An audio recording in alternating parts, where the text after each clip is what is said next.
Alhamdulillah, hamdan katsiran thayyiban mubarakan fi kama yuhibbu rabbuna wa yardah. Asyhadu an la ilaha illallah wahdahu la syarikalah wa asyhadu anna Muhammadan abduhu wa rasuluh alladzi la nabiyya ba'd. Alhamdulillah, kita kembali lagi dalam pelajaran kita di majelis ilmu yang kita lanjutkan seputar kurban, di mana kemarin sudah tentang syarat hewan kurban, terus juga hewan kurban apa saja ya yang diperbolehkan ya. Dan termasuk juga beberapa pembahasan khusus ya. Nah, termasuk pula di sini ingin ada tambahan saja ya, di mana ternyata kerbau boleh dikorbankan karena ia mirip dengan sapi ya. Jadi ada kemiripan. Kalau kerbau bisa. Bisa karena ada kemiripan dengan sapi. Tapi sama untuk 7 orang gitu. Kalau itu mah walah. Kan kalau sapi. Iya, sapi 7 orang.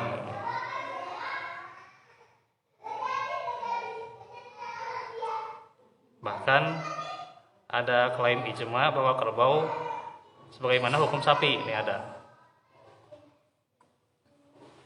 Artinya ya 7 orang berarti ya keterangannya ya.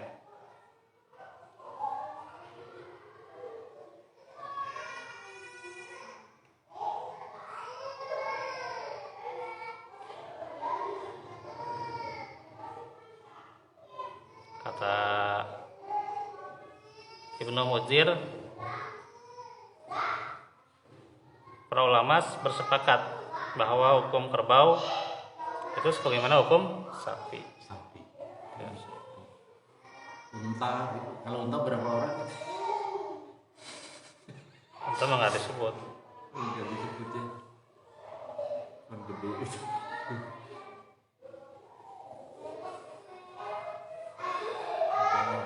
Ini baru membahas yang kerbau ya.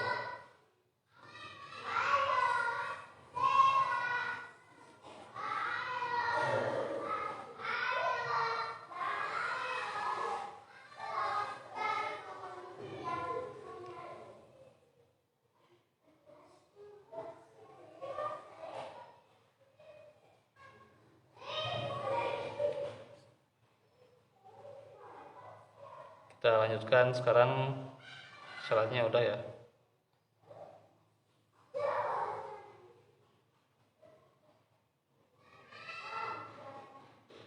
Hikmah udah, hikmah syarat. Kalau saya mau nanya, kalau kuda itu haram tuh dagingnya halal? Saya pernah makan. Secara itu mah gak ada yang ngaramin. Nah, Ya secara itu. dulu pernah makan, sering yang sakit kan dipencit. Nah intinya mah yang haram yang 4 itu. Yang 4 yang haram mah. Yang halal dagingnya enggak Iya. bisa dimakan. Jadi celenyi, aduh, pesta itu guguk. Intinya mah yang itu yang 4 itu yang haram mah.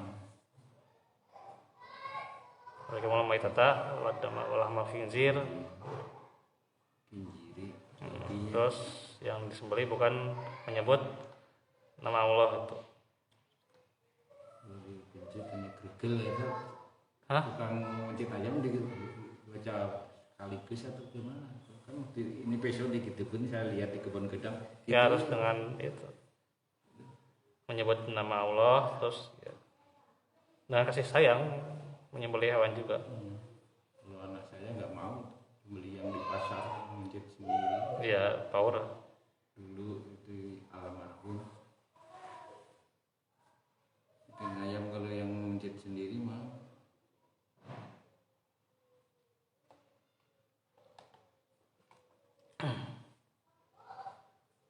Sekarang binatang kurban yang paling afdol bagi seseorang yang ingin berkurban, hendaknya memilih hewan kurban yang paling afdol dengan kriteria binatang kurban yang gemuk, bertanduk, sempurna badannya, dan menyenangkan apabila dipandang. Karena Nabi memilih hewan kurban yang paling afdol, sebagaimana dalam hadis ya, Anas bin Malikin, karena Nabi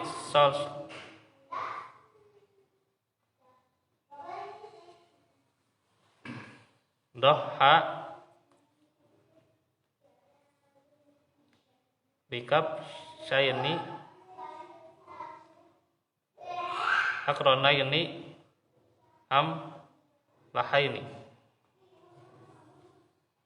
Dari Anas bin Malik radhiyallahu anhu bahwasanya Rasulullah menyembelih kurban 2 ekor kibas ya, yang bertanduk lagi berwarna bagus ya. Riwayat Bukhari dan Muslim.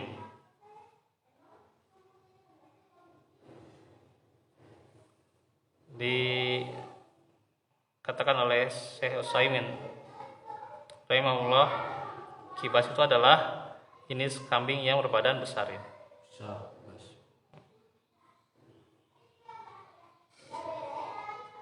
Maka para ulama beristimbat dari hadis ini bahwa binatang kurban yang paling afdol adalah kibas yang bertanduk dan berwarna bagus. Adapun binatang kurban yang tidak bertanduk maka tetap diperbolehkan ya, karena para ulama hanya bersepakat disunahkan ya, bukan jadi wajib. Nah, sedangkan makna dari amlaha ini keduanya berwarna bagus, ini menunjukkan warna binatang kurban yang bagus dan indah. Dikatakan oleh Siddiq Hasan Khan rahimahullah bahwa amlahu ya, itu yang bagus, maksudnya adalah yang berwarna putih sempurna. Ada yang mengatakan berwarna putih bercampur sedikit warna hitam, ada yang mengatakan putih bercampur sedikit warna merah, ada juga yang mengatakan warna putihnya lebih dominan dibanding hitamnya. Di hadis yang lain juga disebutkan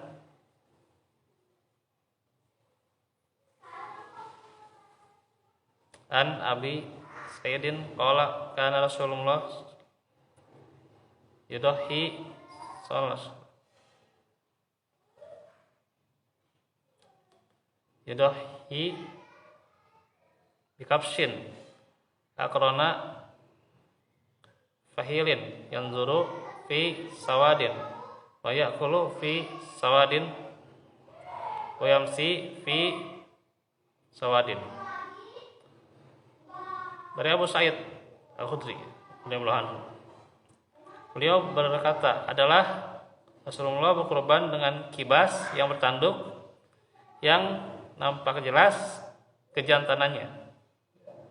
Kibas itu melihat dengan mata yang hitam, makan dengan mulut yang hitam, dan berjalan dengan kaki yang hitam. Hadis riwayat Abu Daud, Ibnu Majah, An-Nasai, dan disahihkan oleh Syalbani dalam Sunan Abi Daud. Kata Imam An-Nawawi rahimahullah, maksud dari perkataan melihat dengan mata yang hitam, maksudnya adalah kibas itu warnanya putih, tetapi mulut, mata, dan ujung-ujung kakinya warnanya hitam.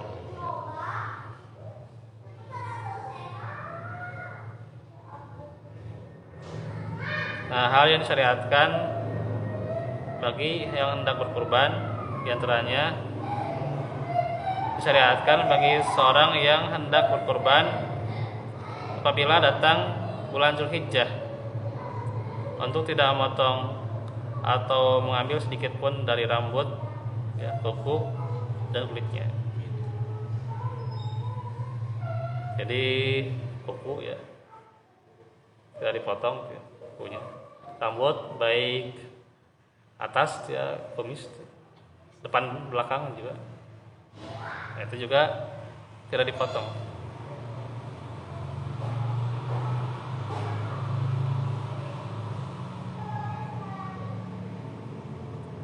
Sehingga dia telah menyembelih kurbannya sebagaimana sabda Rasulullah, ya. Jadi tidak ada rambut, ya, yang tumbuh rambut dimanapun tidak dipotong, ya.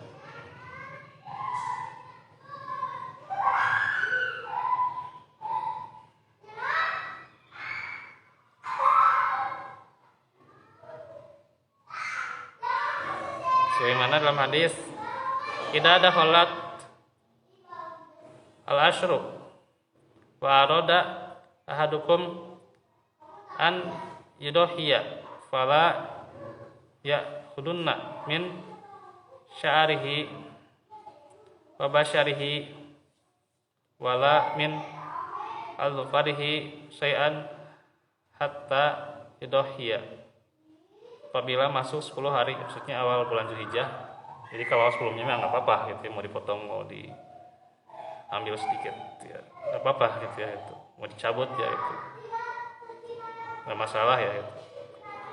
Kalau diantara kamu hendak berkurban, maka sungguh janganlah mengambil atau memotong rambut dan kukunya sedikit pun sampai benar-benar dia menyembelih kurbannya. Hadis riwayat Muslim. Cuman para ulama beda pendapat tentang hukum memotong atau mengambil rambut kukunya bagi orang yang hendak berkurban sebelum menyembelih kurbannya. Sebagian ulama pendapat adalah makruh, ya, gitu. Sebagaimana pendapat Imam Syafi'i dan pengikut mazhabnya. Tetapi pendapat yang lebih dekat kepada dalil adalah yang mengharamkannya. Itu adalah pendapat dari Sa'id Ibnul Musayyib, Rabi'ah, Ahmad, Ishaq, Daud, dan sebagian pengikut mazhab Syafi'i, ya, sebagian, ya. Ini didasari oleh asal hukum larangan adalah haram, ya. Asal hukum larangan itu kan kalau seorang melarang berarti ya haram, kecuali ada dalil, ya. Ada dalil yang menunjukkan atau yang memalingkannya, ya, bahwa itu tidak haram, ya.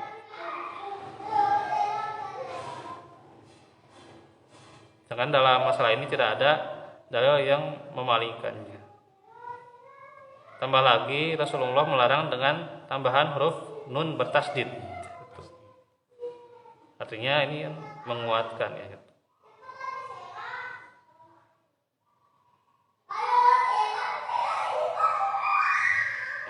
Demikianlah pembahasan kurban pada bagian pertama, ya. Ini ada bahasanya, ya, sebenarnya lanjutannya.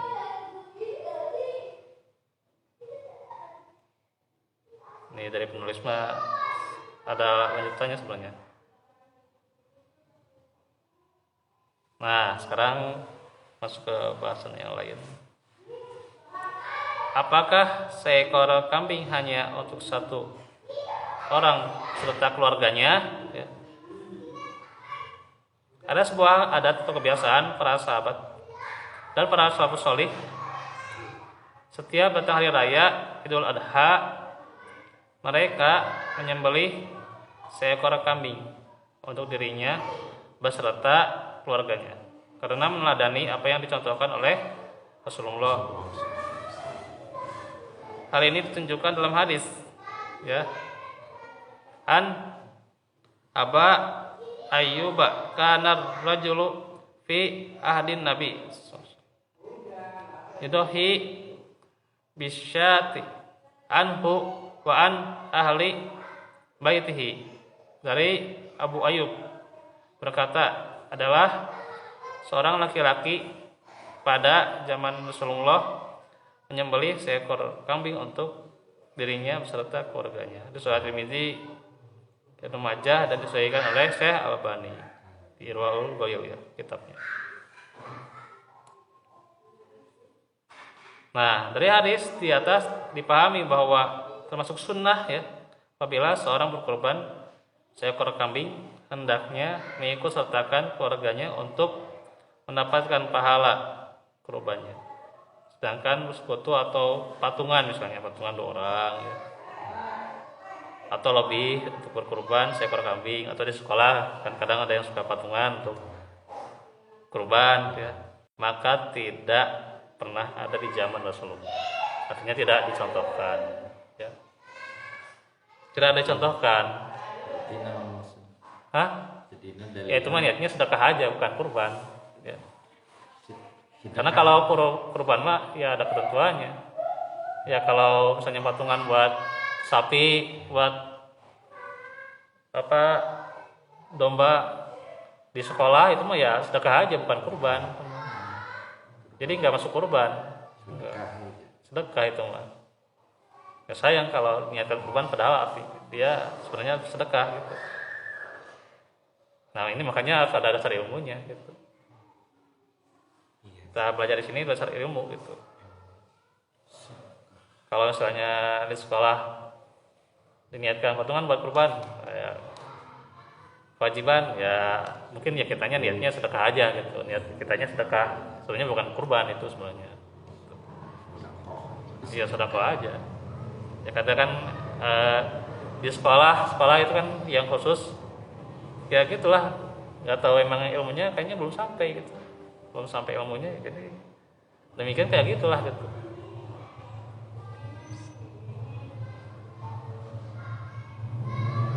Makanya kalau kita misalnya sebagai murid, ya kita diperintah kayak gitu, ya niatkan saja untuk sedekah. Berapa kedudukan untuk kurban berapa biasanya? Waktu masuk rumah namanya 25. Nah itu niatnya sedekah aja, maksudnya sedekah.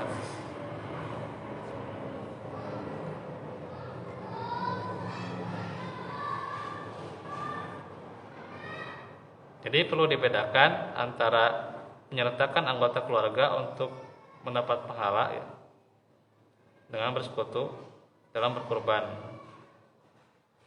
seekor kambing. Yang udunan kayak gitu nggak ada contohnya, ya. Kalau mau diterapkan ya 7 orang, itu kan bagi yang mampu itu juga. Untuk sapi. Nah ini nih pembahasannya di sini ada. Bolehkah patungan berkorban sapi atau onta? Khusus binatang sapi atau onta, maka dibolehkan bersekutu minimal 7 orang beserta keluarganya masing-masing. Ya khusus sapi atau onta. Nah ini baru di sini penjelasannya. Tadi kan belum ada penjelasannya.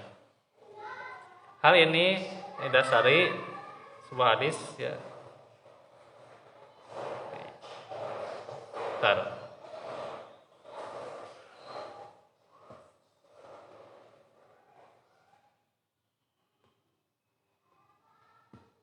Nah, ini penyakitnya nih kalau PDF kayak gini nih, scroll.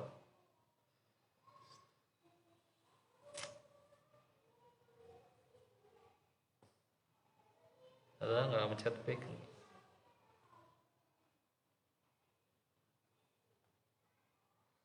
Halaman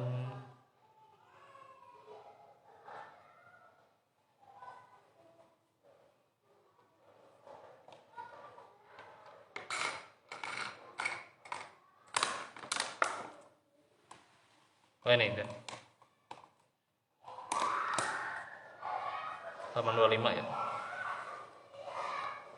An Jabir bin Abdillah qala kunna fi ahdi Rasulillah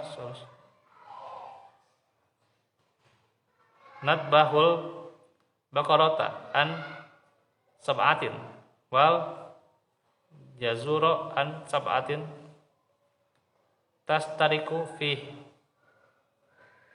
Dari Jabir bin Abdullah radhiyallahu anhu, pada zaman Rasulullah kami menyembelih sapi untuk 7 orang dan unta untuk 7 orang pula ya.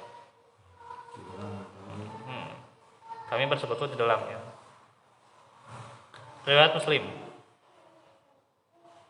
Jadi 7 orang ya, baik sapi maupun unta.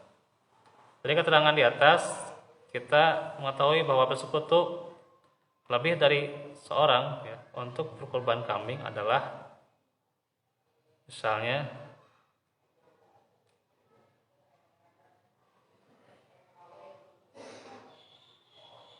jadi cuma seorang saja ya.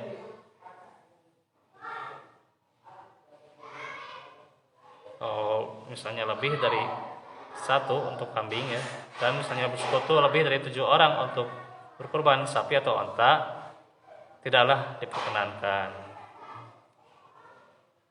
Jadi kalau lebih 8 dan sebagainya ya, artinya berarti yang 7 kan sudah untuk sapi, yang satunya lagi ya buat unta aja gitu, kalaupun mau dibelikan ya gitu.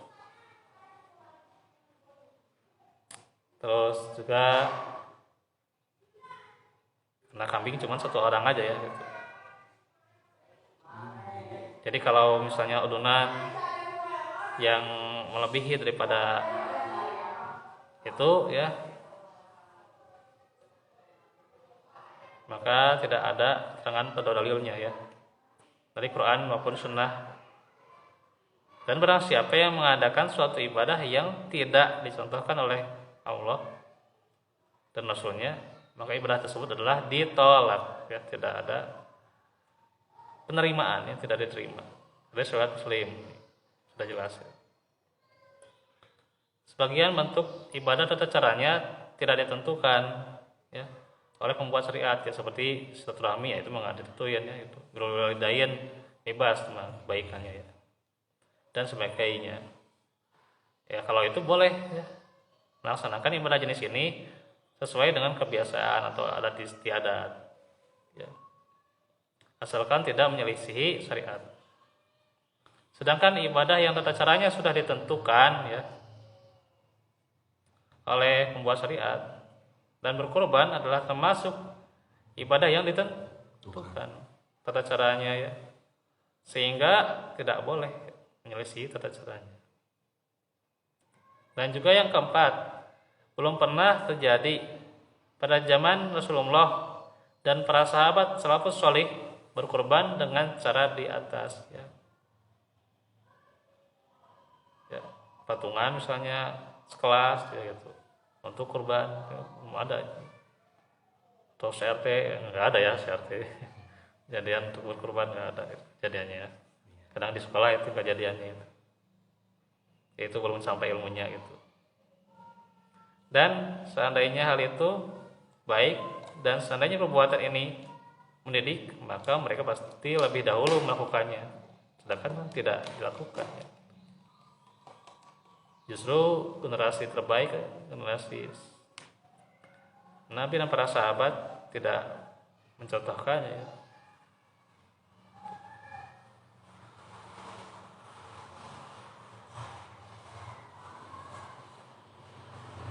Nah, terus juga ada sunnah ya, menyembelih sendiri. Di bagusnya ya menyembelih itu oleh si kurbannya itu sendiri ya. Kecuali ya kalau sapi ya berarti artinya tunjuk salah satu ya, dari yang berkurban. Artinya tunjuk salah satu yang nantinya ya, dia yang menyembelih gitu. Tapi yang lain itu cuma membantu ya, gitu, membantu untuk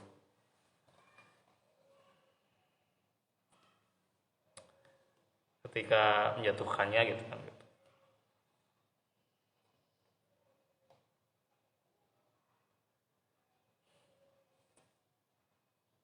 Jadi sunahkannya ya kalau misalnya patungan kalau misalnya kurbannya itu domba ya, kita misalnya berkurban domba ya atau kambing gitu ya dengan kita sendiri, oleh kita sendiri sunahnya gitu ya kalau mampu, kalau benar-benar bisa bertanggungjawabkan ya gitu ya, tidak cuma ngomong aja ya gitu. Oleh saya aja gitu ya, enggak ya, harus benar-benar ya gitu, terlatih itu ya gitu, terlatih pengalaman gitu. Nggak cukup sama coba-coba doang gitu ya, nggak bisa tuh ya, karena itu kan apalagi berkaitan dengan binatang ya, makhluk Allah ya gitu, karena itu ya resikonya juga berat ya gitu,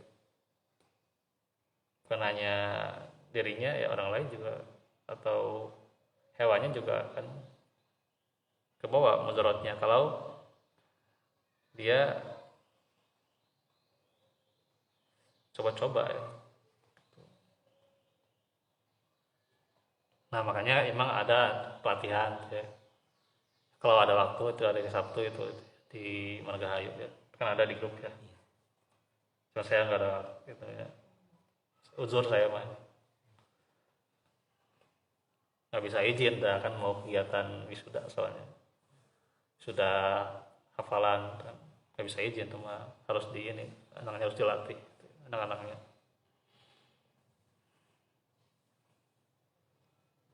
Kalau nggak dilatih ya berat nanti anak-anaknya nggak bisa ini ya, untuk tampil itu hafalan itu ya berat. Jadi emang belum bisa hadir saya mah. Walau ya yang ada kesempatan kesana gitu ya, di Margahayu nanti kayak insya Allah katanya ikut,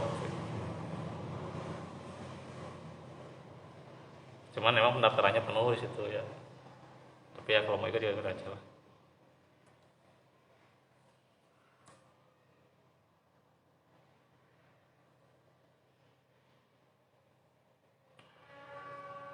Nah disunahkan menyembelih sendiri ya bagi orang yang hendak berkurban, untuk menyembelih kurbannya sendiri, alias tidak diwakilkan. Berdasarkan hadis Rasulullah ya, menyembelih dengan tangannya sendiri ketika berkurban. Anasin qala dohan Nabi SAW. Dari takbir gitu Pak, kalau pas jam Iya. Bikap sayni amlahayni akrobayni dabaha huma biyadihi wasamma wakabbaro. Anas bin Malik radhiyallahu anhu, ia berkata Rasulullah menyembelih 2 ekor kambing kibas ya, yang warnanya bagus dan keduanya bertanduk. Beliau menyembelih sendiri ya, dengan tangannya. Beliau membaca basmalah, bismillah ya, Allahu akbar ya, dan bertakbir ya. Ada riwayat Bukhari dan Muslim. Namun apabila ada suatu kebutuhan sehingga dia harus mewakilkan atau misalnya memang belum sanggup ya, belum terlatih, kepada orang lain ya diwakilkan yang apa-apa ya, itu diperbolehkan.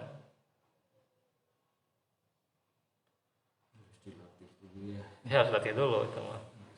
Ya resikonya berat tuh. jadi ubah latihan.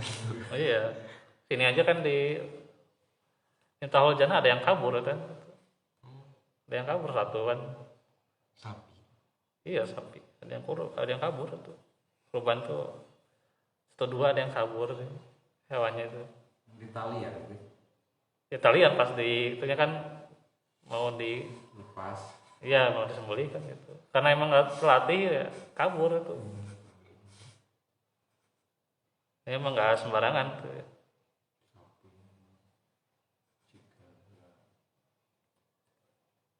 Karena itu Rasulullah persembahkan 100 ekor onta ke Mekah untuk dikurbankan. Beliau menyembelih dengan tangannya sendiri sebanyak 63 ekor tuh. 63 kuat ya Nabi. Ya kan terangkan kekuatan Nabi itu kan luar biasa tuh. Ya. Kemudian beliau memerintahkan Ali bin Abi Thalib radhiyallahu anhu melanjutkan penyembelihan sisa ontanya ya. Wah ini nanti ada si panjang sebenarnya ya. Pembahasannya.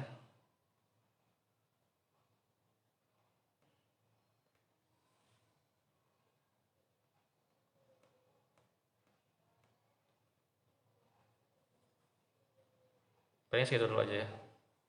Nanti berarti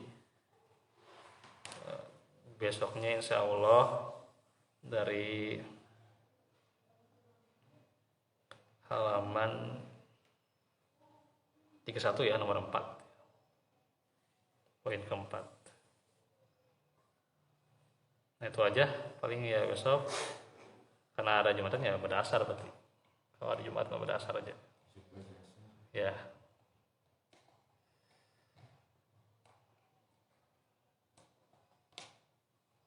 Semoga Allah lancarkan urusan kita, Allah mudahkan dan juga Allah lapangkan. Rabbana balana azwajina zurriyyatina qurrata a'yun Rabbana atina fid dunya hasanah wa fil akhirati hasanah Rabbana atina min ladunka rahmatan. Aku qauli hada wa astaghfirullah li wa lakum wa minkum. Assalamualaikum warahmatullahi wabarakatuh.